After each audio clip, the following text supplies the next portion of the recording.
de la rencontre des entrepreneurs d'ici et d'ailleurs est les échanges commerciaux dans l'espace francophone, défis et opportunités.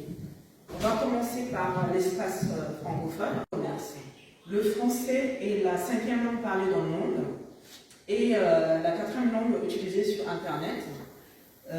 Et aussi, donc le français parlé dans le monde, c'est 321 millions de locuteurs. Et les Caraïbes, l'Océanie et le Pacifique, ainsi Kinshasa en République démocratique du Congo avec ses 18 millions d'habitants, et ainsi la plus grande capitale francophone du monde, suivie par Paris en France.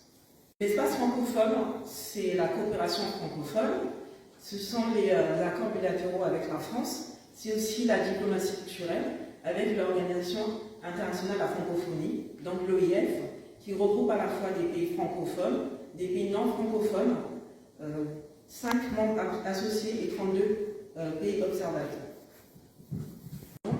Donc, c'est la carte du monde, mais je souhaitais mettre à l'avant les 2 tomes parce que ce sont le rayonnement de la France sur les 5 continents. En Amérique du Nord, on a Saint-Pierre-et-Miquelon.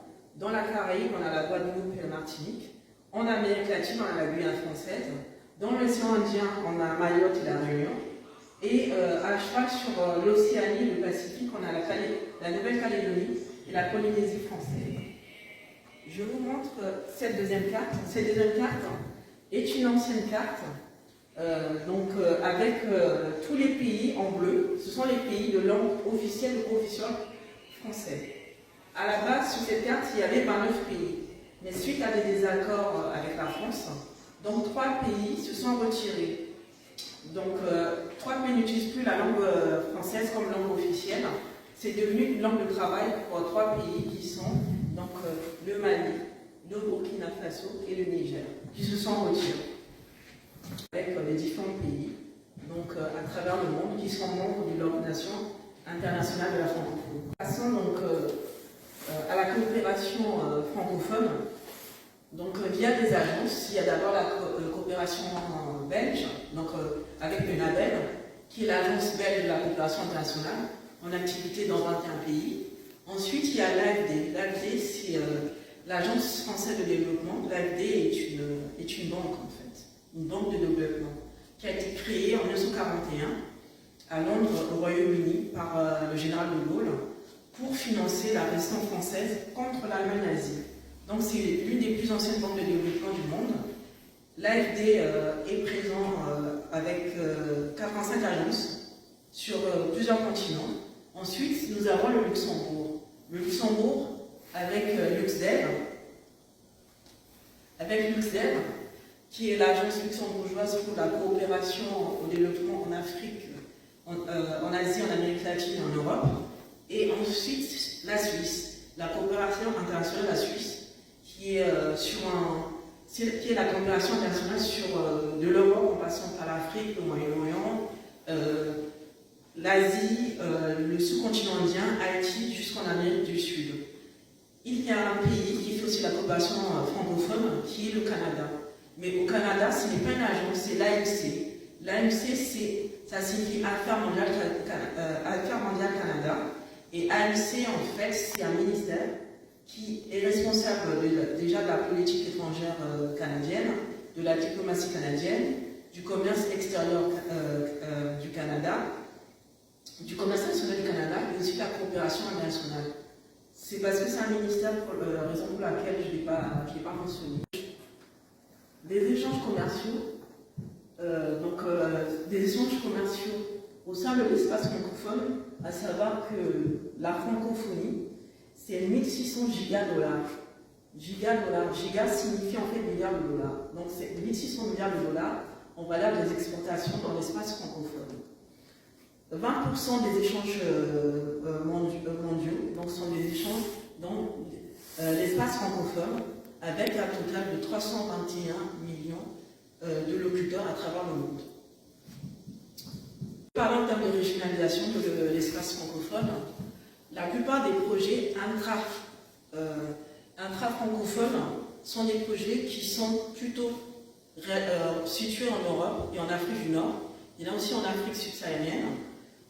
Et en 2024, il a été noté que le PIB cumulé des pays francophones dépasse 9 000 milliards de dollars.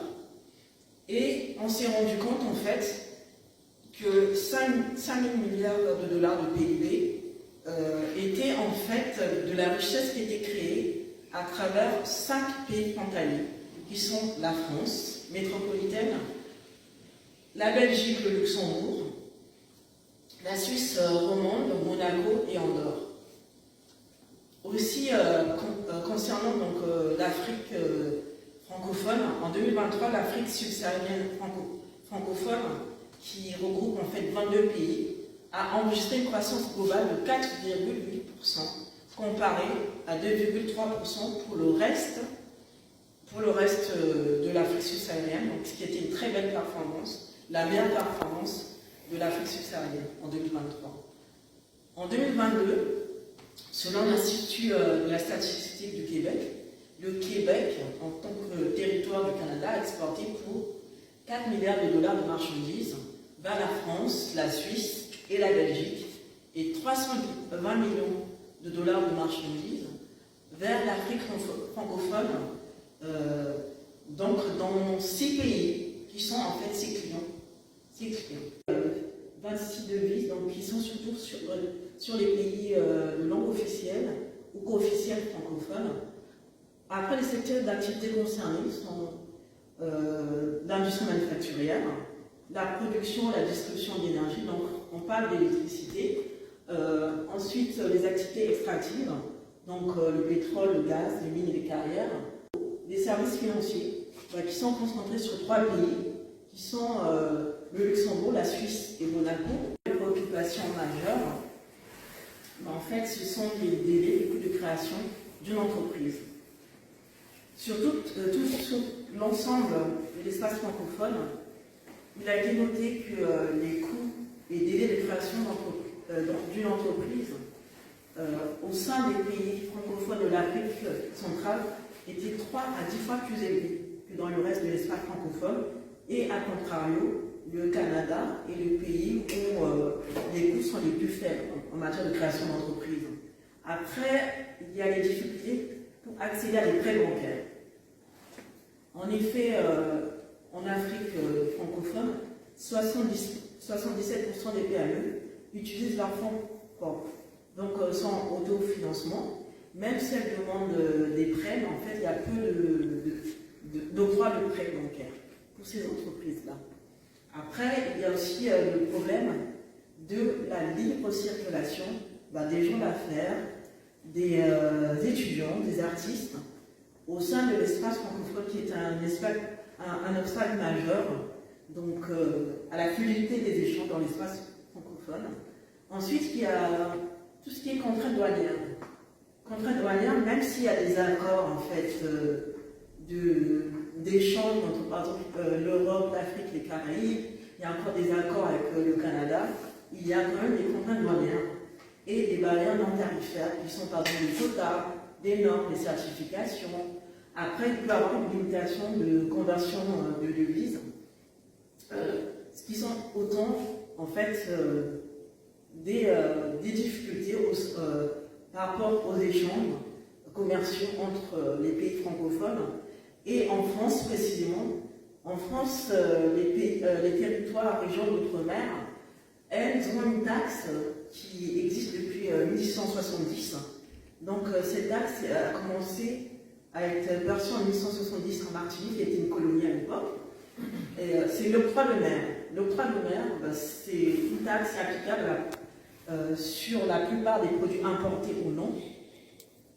L'octroi de mer est perçu par l'administration des douanes françaises, et pour les colis postaux, l'octroi de mer est perçu par la Poste. Et j'ai parlé avec certains entrepreneurs de Martinique ou de Guadeloupe qui ont évoqué en fait cette problématique avec moi. Donc, à savoir que en fait, comme ils se trouvent, ils sont membres de l'Union européenne, donc par la France. Les produits qu'ils peuvent importer facilement, c'est des produits de normes européennes. Donc, ils importent partout au sein de l'Union européenne. Ils ne sont pas limités. Ils peuvent importer, exporter des autres pays de la Caraïbe, notamment les pays anglophones ou les pays hispaniques comme la République dominicaine, Porto Rico ou même Cuba, parce que Cuba, l'embargo, c'est uniquement de l'embargo américain. Donc ils peuvent faire de l'import-export, mais il faut que les produits soient conformes aux normes européennes.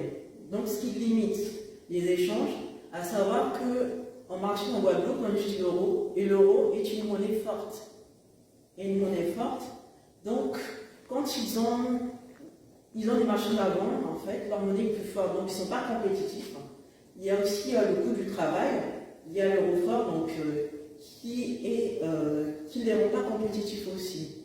Les cultures majeures, par exemple en Martinique ou en Guadeloupe, ce sont en fait la banane. La banane, elle est subventionnée par l'Union européenne. Et le plus grand contributeur de l'Union européenne, c'est l'Allemagne. Après, il y a le rhum. Le rhum en Martinique notamment, exploité majoritairement par une société bordelaise qui s'appelle Caillard. Et je veux parler en fait d'un département d'outre-mer pour lequel j'ai été amenée à parler avec des entrepreneurs, c'est Mayotte. Vous vous souvenez que Mayotte a été dévastée par le cyclone Chido en décembre 2024. Donc j'ai demandé à ces entrepreneurs de Mayotte quelle était leur situation et ils m'ont dit qu'en fait la reconstruction annoncée n'a pas commencé. Et il y a aussi le problème lié à l'assurance. C'est-à-dire que les assurances n'ont pas encore remboursé les gens, aidé les gens en fait, pour se remettre sur pied. Et il y a aussi le problème, c'est qu'il n'y ait pas eu des aides pour les entrepreneurs. Et pour beaucoup de personnes à Mayotte qui ne sont pas entrepreneurs, il n'y a pas eu les aides de l'État, comme annoncé. Ce qui fait que ceux qui sont entrepreneurs d'activité aujourd'hui, en ce samedi 29 novembre 2025, c'est des gens qui font en sorte se font propres, comme les entrepreneurs, les entreprises de l'Afrique francophone. Donc c'est important de le rappeler. Et par rapport à Mayotte, il y a aussi les cultures de la vanille et de ilang-ilang. Malheureusement, ces cultures ont été dévastées par des incendies pendant l'été 2025. Donc, d'après les annonces, le président de la République française, M. Emmanuel Macron, se rendra bientôt à Mayotte pour le mois de décembre. L'Alliance des partenaires francophones qui regroupe 40 organisations patronales et 90% des entreprises affiliées sont des PME et des TPE. L'espace francophone offre des opportunités pour le secteur public et aussi des opportunités pour le secteur privé et aussi des partenariats secteur public et secteur privé. Donc l'espace francophone offre des opportunités pour les entreprises, les entrepreneurs, les innovateurs et aussi les investisseurs. Après, l'espace francophone permet en fait de renforcer l'économie circulaire des pays francophones qui en sont membres. Ensuite, il y a la rencontre des entrepreneurs francophones qui a eu lieu au mois de juin 2025 à Brazzaville, en République du Congo. Et cette prochaine rencontre aura lieu au Cambodge en 2026. Ensuite, il y a la grande rencontre des jeunes entrepreneurs du monde francophone qui a eu lieu cette semaine, du 23 au 28 novembre 2025 à Dakar, au Sénégal. Donc nous avons passé, maintenant, comme nous sommes entre entrepreneurs de l'espace francophone, je propose de vous passer le micro à tous et à toutes pour que vous puissiez nous dire ce que représente l'espace francophone pour vous, par rapport à votre activité entrepreneuriale. Est-ce que vous réalisez des échanges commerciaux avec différents pays sur différents continents de l'espace francophone?